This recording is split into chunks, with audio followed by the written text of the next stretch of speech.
Good evening, everyone. Hopefully everything, if you've enjoyed the reception here, and I am so excited that you are here with us. My name is Alfred Roberts, and I am the Director of Artistic Planning and Operations, and I am so over the moon excited that I have the librettist and the composer here with us, and Mr. Mark Campbell and Mr. Paul Moravec. We are going to have a wonderful talk conversation. I'm so into these talk backs. We can talk back too. We can clap back too. Right, exactly. So sit back and truly enjoy. I want you to enjoy this time. So we're going to start with just the journey of The Shining. And I am going to sit down, but I'm just going to read this part first. The Shining has had an incredible journey from the premiere at Minnesota Opera to productions at Opera Parallel and Atlanta Opera. How has the opera evolved musically and dramatically through these different iterations? You start. Right. Does this work? No, I guess not. Okay. If I speak towards this, that's Yes. the important thing. Yeah. If I speak at this level, I'm speaking. Stop yelling at us. Yeah. I will speak from my diaphragm. What were you? I don't know where to begin. Well, let's talk about how it started. Yes. Let's Okay. go. Yes. The idea for this whole shebang began with Minnesota Opera in 2010 or 11 or something. Dale Johnson and Minnesota Opera wanted to commission me for an opera, and we went back and forth about a number of ideas, one of which was to make an opera out of Rosemary's Baby. We couldn't get which I still think is a great idea, but we couldn't get the rights for it. And so one day, he and Eric Simonson, the director, they sent me an email, and they said, "How about The Shining?" And by that, he meant the book, not the movie. And I said, "Wow, what an idea!" And I said, "Sure. I mean, let's. This sounds promising. Let's go." And Dale recommended this amazing librettist, Mark Campbell, to be the librettist. And Mark and I had known, we'd met before, but we met to talk about this, and we both thought, okay, this is a good idea, and so off we went. And Yeah, and this isn't working, is it? Is it? Is it working? Oh, good. Then we'll share. Yes. Yay. So we started working on it, and as new opera is written, it usually starts with an outline, and I provided an outline to Paul, which we all approved. It goes to the stage director, Eric Simonson, and then I started writing the libretto, and I wrote Act 1, and I think I sent it to him, and then Paul and I met in my apartment in the West Village, and he went over every punctuation, which was great. It was his questions were exactly right, and they would be questions like, this sentence is too long, or I don't know how to get emotionally to this. And then we just rewrite, and then I think we wrote Act 2, Minnesota Opera produced it. It sold out there. It was one of the biggest selling operas at Minnesota Opera, and audiences liked it. And then it went to Colorado Opera next, that production. And then at Opera Parallel in San Francisco, Brian Staffenbill created his own production, which is what you'll see tonight. It's reduced in orchestration, not in emotion or tension or terror.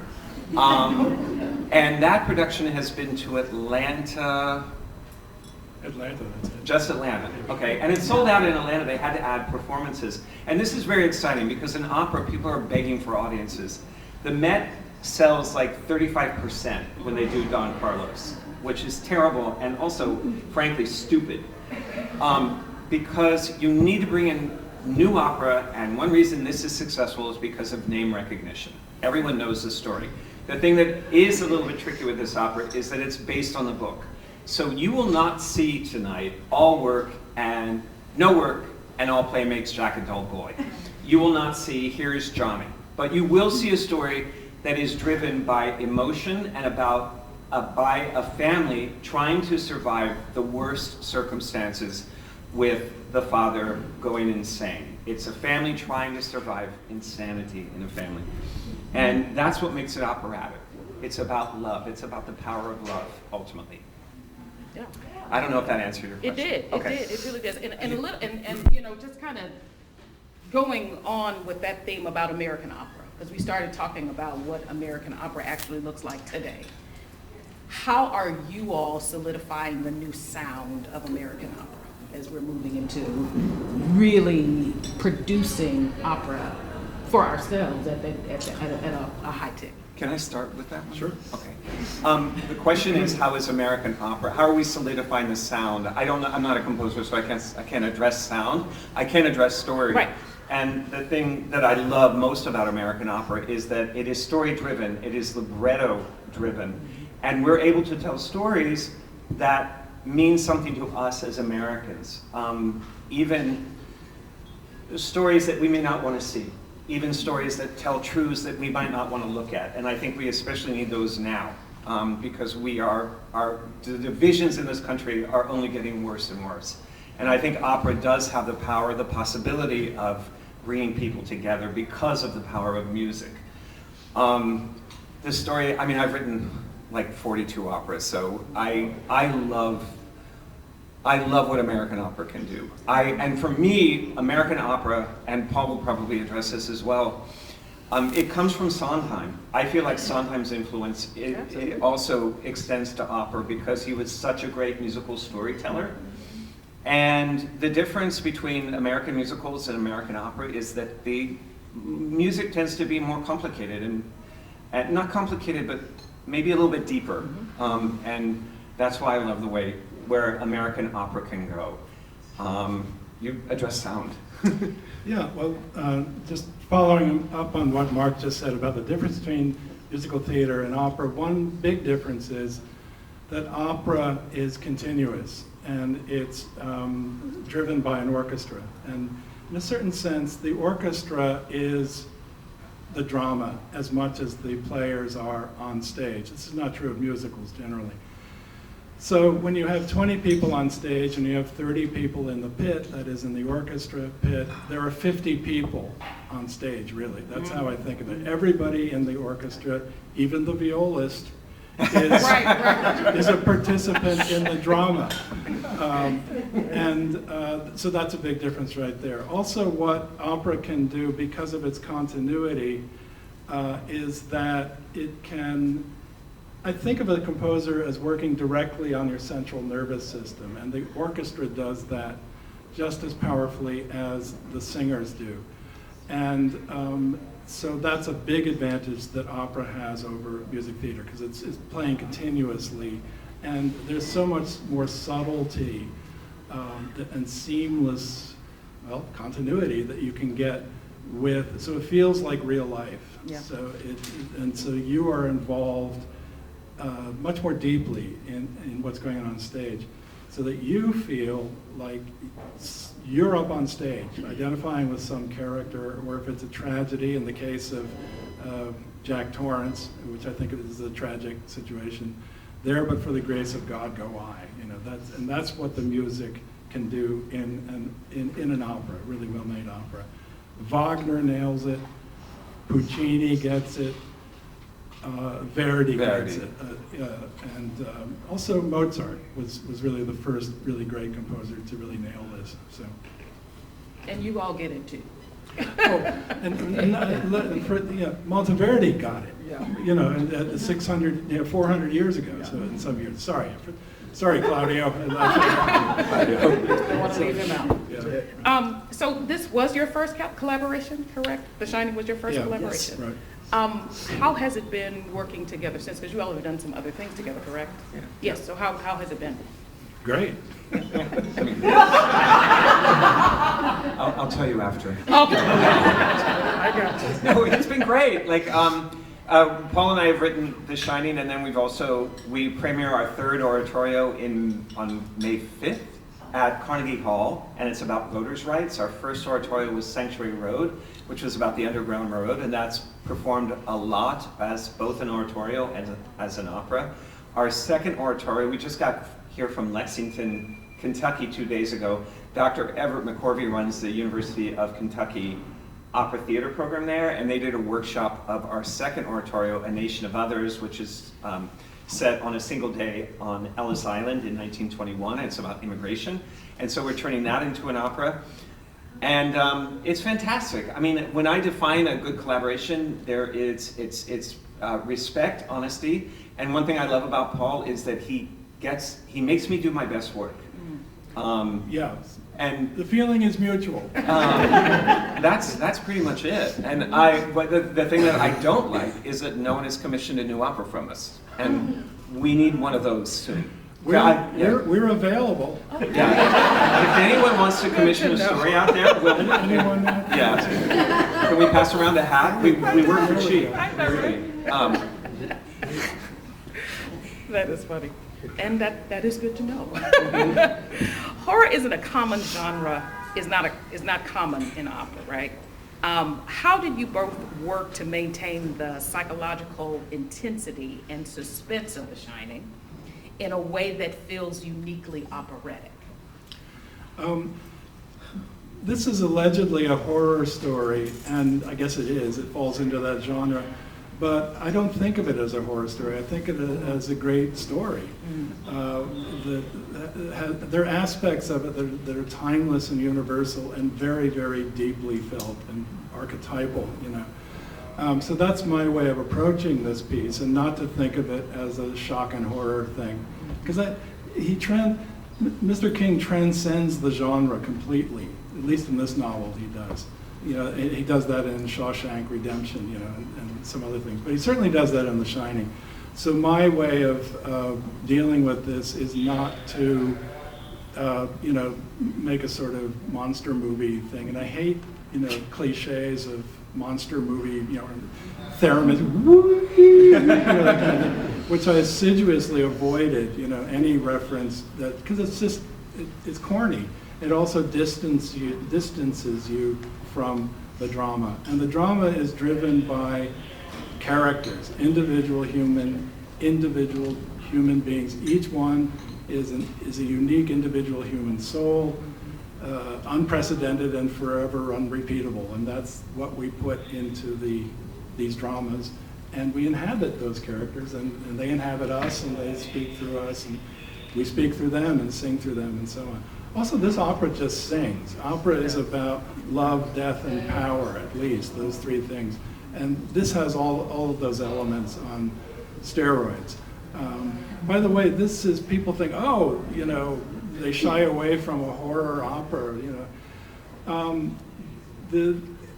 The Shining is less violent than Tosca, actually. It is. There's only one person right, dies. The body count is lower, for one thing. It is. So it's just a great story. Or Hamlet, yeah. Also, I want to say something about the apparitions, the ghosts in the hotel. That's so operatic. Opera is essentially a dream language. And it makes perfect sense to walk into a hotel and have ghosts wandering around, apparitions, because it's all irrational. It's essentially an irrational art form, as difficult as it is to put together and so on. It works on our,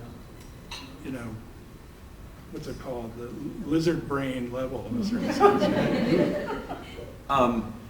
When we were working on this, and I was just like, okay, what do we do with the apparitions and the ghosts? And then I said, well, let's just say they all appear from Jack's mind. Like, he's brought them alive. And when you start thinking about horror, what is horror? You have to remember that nothing is scarier than the human heart. The human heart can go places that are more terrifying than human beings dressed in white sheets. Ooh, boy, that sounds really bad. That actually is really terrifying. Sorry. I didn't mean it that way, but it came out that way. I think one reason this opera succeeds is because Paul and we weren't out to just tell a horror story. We were out to tell a human story, and that makes it scarier and deeper. And we learn to care about Jack, which is. I love the movie. I think the movie is spectacular, but the movie is not operatic. We don't know, we see Jack at the beginning, and we immediately, okay, he's gonna murder his family. He's scary, look at those eyebrows, you know? And this movie, it's like, this piece is about Jack loving his family, and I mean, it's the struggle with insanity in the family, and he made a really bad career choice by going to the Overlook Hotel in winter. A bad psychological choice. So that's why, I don't know, I mean, horror opera you would call Sweeney Todd a horror opera. Except, look how motivated Sweeney Todd is to kill people. We wouldn't watch it, we wouldn't care if he was just murdering people. He's murdering them because they did something bad to him. So there always has to be a human story in it. Paul, what is something you're particularly proud of in the score of The Shining, and what should audiences listen for? What you might listen for is the use of leitmotifs. That is, every character has their own sound world and their own, literally, motives that are and the motive, for example, of The Shining, which is this mysterious force, is da-dee-da-dee, which you'll hear whenever someone mentions The Shining, like Halloran initially and so on. Jack has his own motives and so on. Everyone has their own music. And that's one way of differentiating one character from another. So that's something to listen for. But also I would say, don't listen for it, because I want you to follow the drama. I want you to stay with it. It's my responsibility as a composer is to do the heavy lifting for you. That is, to weave in these leitmotifs and develop them and so on. And it tells the story, the emotional story, through the music subliminally. You're not even paying attention to the use of these leitmotifs, and in a way I don't want you to. If you want to study it later on, and something, okay, fine, but enjoy the show. If an opera doesn't work as drama, if it doesn't work as theater, it doesn't work. And so in the process of writing this show, we went through so many revisions because we had to. We never get it right on the first go, and it's all about revision and making it work theatrically, dramatically. The thing that I'm most proud of in this show is the Act 1 finale, and I think you'll understand why when you see it, because it's pretty astounding, in my humble opinion. I'm just a guy from Buffalo, come on. I was saying earlier that one of my favorite lines in the opera is, "Did you remember the parking brake?" And it's about the third line into the opera, and I like it because it introduces danger. It also introduces a time when people were concerned about parking brakes, and it also introduces place. They are obviously on a slope. But I think dramatically, the book, how many of you have read the book? Oh, that's pretty good. There's a character in the book, Jack's father, Mark Torrance, abuses Jack as a child. And when I read that, I said that has to be in the story because it humanizes Jack. And we learn that he grew up with abuse. And so when I struggled with what happens in Scene 3 in Act 2, I said, remember the theme of this opera is only a powerful love will end generation of child abuse. And that's what got me through to tell the story. And that's essentially the thing that guides us through the story. I'm also rather proud of the ending, the final scene, the epilogue, when Dick Halloran comes back and has this beautiful tune about healing and being strong and everything to Danny. This is in the book. Dick Halloran, I'm sorry, spoiler alert, but in the movie, Dick Halloran is murdered, but in the novel, he survives, and it's, in fact, the hero of the book. He's the one who helps rescue the family. And at the end, he has this really beautiful aria, and it took, I don't know, 3 or 4 rewrites of us to get it right, and we finally settled on the simplest idea of healing. And I'm proud of that. And yeah. Yeah, I just want to say something about that. moment at the end, this sort of epilogue at the end when Dick Halloran sings his second aria. He gets 2 arias in this. Sometimes it's best for the composer to get out of the way and not try to be clever, just let it be simple, and that's what I did in this case. So. Oh, I want to say one more thing about Jack Torrance. We care about Jack Torrance because he's a decent guy trying to do the right thing, believe it or not. And I'll see what you think, but that's the way that I wrote it, and that's the way the Jack Torrances have been playing him. And that's what connects the story with the audience, I think. Absolutely, and I want to just say that you will absolutely get everything that they've said. You will get it in the opera because it is a fantastic rendition of this show. So I'm going to open up the floor for some questions. I have a question. Okay. Oh, good, thank you. So when you got approached with the idea of doing this, oh, okay. I'm getting this. So when you got approached with doing this idea, did you have to go back and read the book first before you decided? Well, I mean,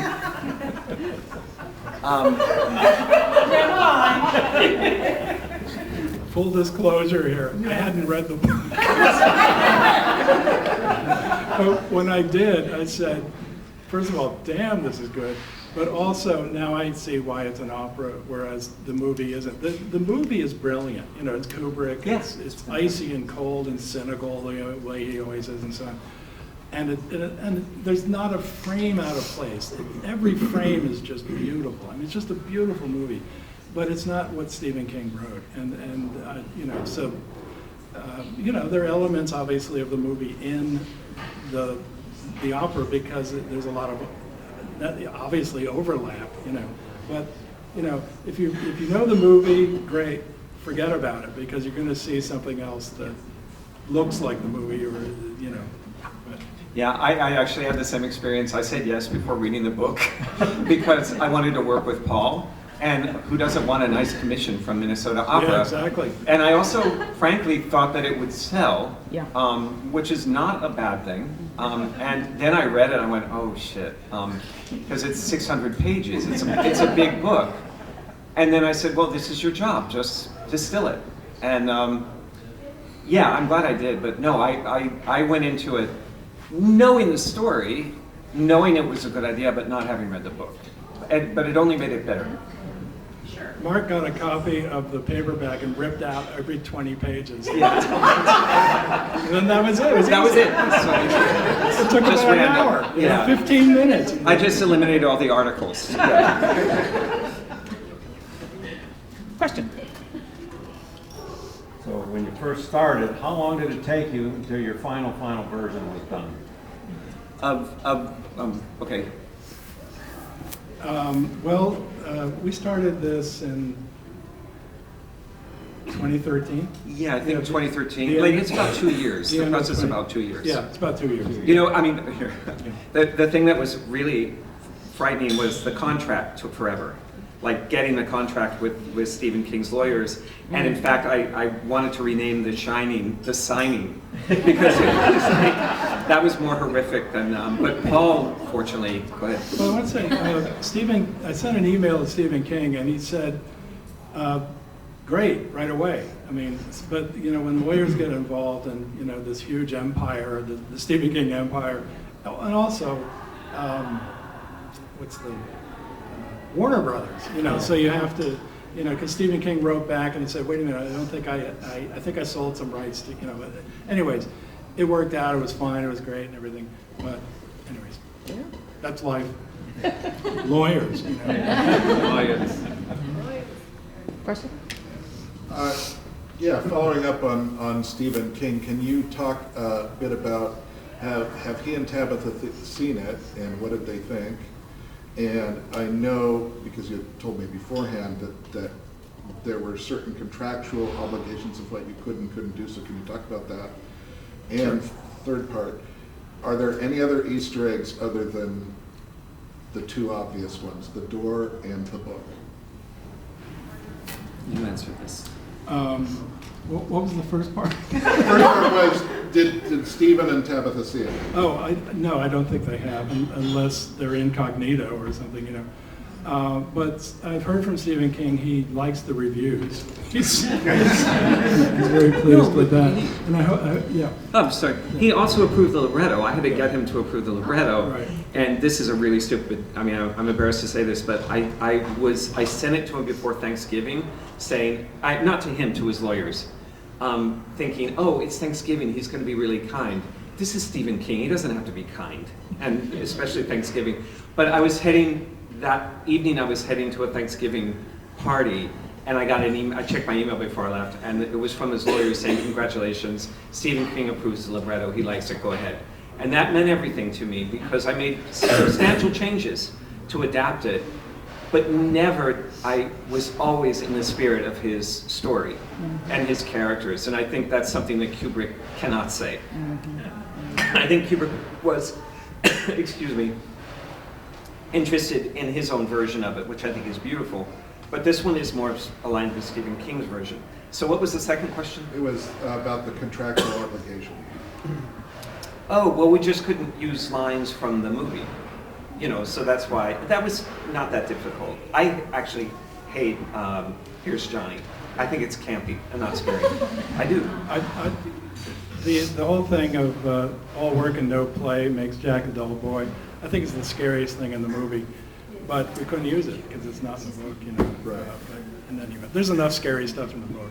Yeah. And what's So the last? the two Easter eggs I was talking about, I Yes. don't want to spoil it for the people who haven't seen it What do you yet. mean Easter egg? Easter eggs are the things that you've hidden that mean something to people. Okay. So there's the door, when he chops through the door, and then there's the book Wendy is reading. So you didn't even notice that? What are you talking about? Are you talking about when she's reading from the story? No, at the end. She opens up the book and the audience is going to laugh. Oh, what is Because it? of what it is. It's Dr. Sleep, the sequel That's to The right. Shining. No, that's something academics would know. Okay. Sorry, I'm just saying, like, no, I made a choice. What is she reading from? Treasure Island? Yeah. Yes, in this, she's reading from Treasure Island. I don't think there's a quote about taking care of your mother or something. And I read that and I put that in this book. I don't remember, but that's an Easter egg. But that's pure libretto. That's not in the book. But also explains what red rum means, you know, because pirates drink red rum, you know. So. Oh, no, that was a pun. Okay. I know. Okay, sorry.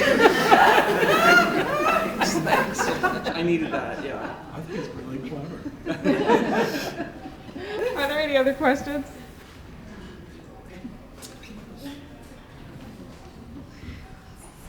Hi, how did you decide on the dramatic pacing of the opera? I've been working on it in rehearsal for the past 6 weeks, and normally in operas, which is a long art form, one of the most difficult things I find as an interpreter and also as a composer is to keep the audience engaged for 2 hours or more. What did you do, what decisions did you have to make in relation to the story itself, your source material, and the piece itself to keep the audience engaged at that time? You want to Sure. Yeah. Thanks. It's a good question. The first act, I think, is about an hour, and it moves at a reasonable pace. The effect I'm trying to get in this piece is, if a scene lasts 10 minutes, let's say, that's exactly how much time elapses in the experience of the people on stage. And if you can do that, then the audience feels what they're feeling. It helps them to feel what they're feeling.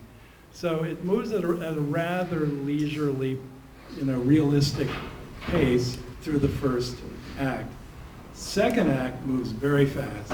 Once the dam breaks, once he's running around with a croquet mallet trying to kill his family, it moves very fast. So that's how you engage the audience. If you stop too much for arias and this, it just kills the momentum and so on. So that's how you do it. You draw people in, make them feel or help them to feel what the characters are feeling on stage, get inside their central nervous systems, and then go. Whatever happens, you know. Just so you know, the first act takes place in a number about 5 weeks, which is different from the novel. The novel takes place over a few months. The second act is about 24 hours. So you have this great squeezing of time. Right.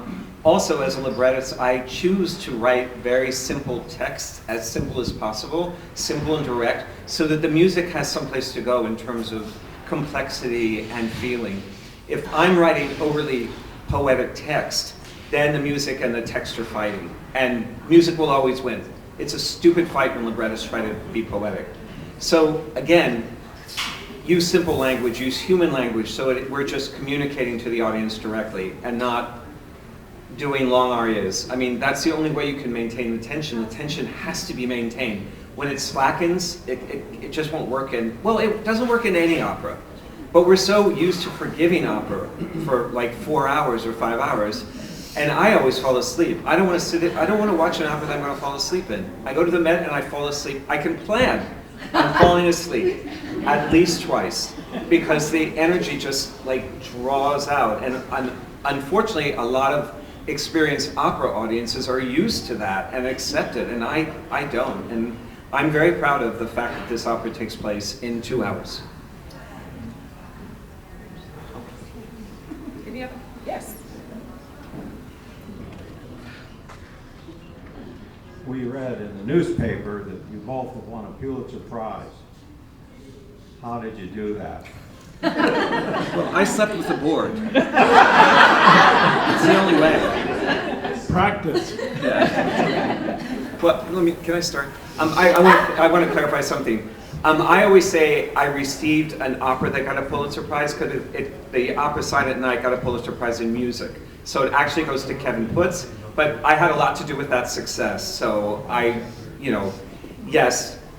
And I don't know how. I mean, I don't know how, but I would say in terms of both Kevin's and Paul's work, is that they've written music that reaches an audience.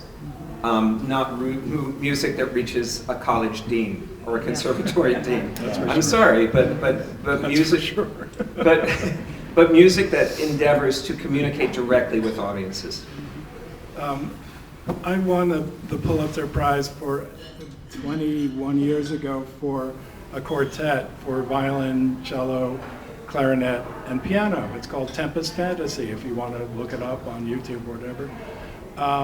Which is unusual, because usually the Pulitzer goes to some large form, large symphony or an opera or something like that. So anyways, I'm lucky, I was lucky. Well, one more question, and I think we're gonna.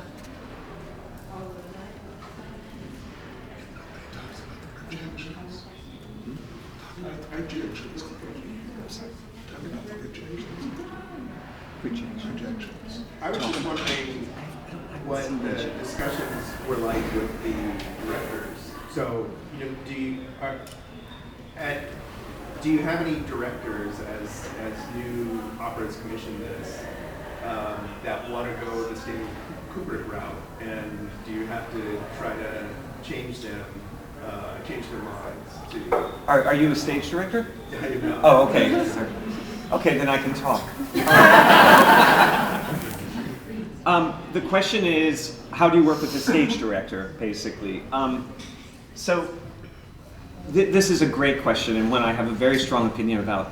Fortunately, we worked with Eric Simonson, who Eric has directed 4 of my operas, and we have a great collaboration. He's also one of the calmest people I know. Like, he comes into a rehearsal, and it's almost too calm for a lot of the actors, because they want to see some, stuff going on. He's lovely. He really knows how to work with the Ordway Theater and everything like that. The thing is, we're doing new opera, so a director of a new opera, it's their responsibility to tell the story that the composer and librettist are creating. They can do to Bohème and Otello anything they want. They can set it wherever they want, in a trailer park, a baseball stadium, I don't care. But when you're telling our story, and we're still alive and can get you fired for not telling it correctly. The thing is, we have another production coming up with Nashville Opera, and one thing I read, John Hooms is directing it at Nashville Opera, and that's going to a bunch of places. And one thing I love is that John called me and said, I want to talk with you about this opera and the libretto, and he'd read the libretto, he'd heard the music, he's seen it, but he wanted to know what I was thinking. And I said, here's the key to this opera. If you go through Jack's mind and have the hotel come alive through his mind, you've got a really good story. And I think this new production of that will do it. You can't control what they're going to do, and I've been in experiences where it's like, oh my God, some opera recently, I won't mention the name of the director, but they just introduced doppelgangers, and it's not in the libretto, but it's an opera I wrote 20 years ago, so, you know, it's like, you just kind of have to let it go, but I refuse to let this opera go in a different direction. And why? Why would you do that? The audience wants to see this. They're coming because they know this story and they want to see how it's told through music. And by the way, I was saying this earlier, that's how Traviata was such a success. Everyone knew that story before they went into the opera, but they wanted to hear what the opera version would do. And I think the same is Bohème. So it's okay if you sort of know the story. Yeah, that's right. One more. Good. Thank you. So I know you mentioned that you had to really condense the book, of course, because it's super long, and how you wanted to keep Jack's father, because that was very important to his mindset. Were there other things that really stood out to you in the book that you felt like you really had to keep, or scenes or characters or dialogue that you really wanted to put in but then couldn't because it would disrupt like the momentum of the story? Can you repeat the question? Sorry. No. He's got it. Okay. There's one. Have you read the book? No, just okay. Spark Notes. Well, in the book, there's a pivotal scene near the end of the book where it's the final confrontation between Jack Torrance, who's been chasing after Danny, trying to kill him, and he corners him, and he tries to kill him, and Danny says, "You are not my father," like this, and he stands up to him in this. Now, in the book, Stephen King spends about a page and a half on this. What we did is to build it out into a very important scene, and we actually bring back The Shining, because The Shining, in my view, is not just this terrible curse on this kid, and Dick Halloran. It's also a great power. It's incandescent love, or it can be, and it gives Danny so much power, and so we put that into we made that into a much bigger scene than Stephen King did. And oddly, I don't know why Stephen King didn't spend more time in it, but that's not, that's him, But I was struck by that. I said, wait a minute, this is the pivot of the entire story. And in 660 pages, he spends one, Anyways, that's a decision that we made to build that out and make it much more important than it is in the book. So. Yeah, that's it. Yeah. Well, thank you so very much for joining us. We have some other celebrities in the house. Our Grady girls are here today. Oh yeah. Oh my God.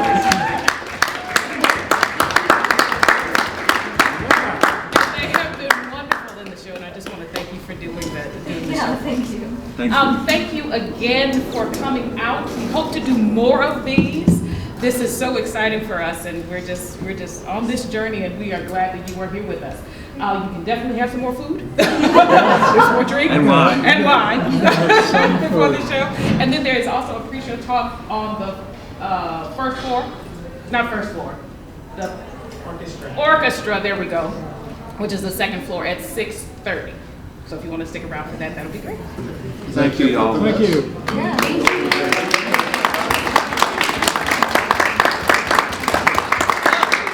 Thank you too. I'm sorry, I didn't. Can you all stand? No, we don't need Can you that. give them another round?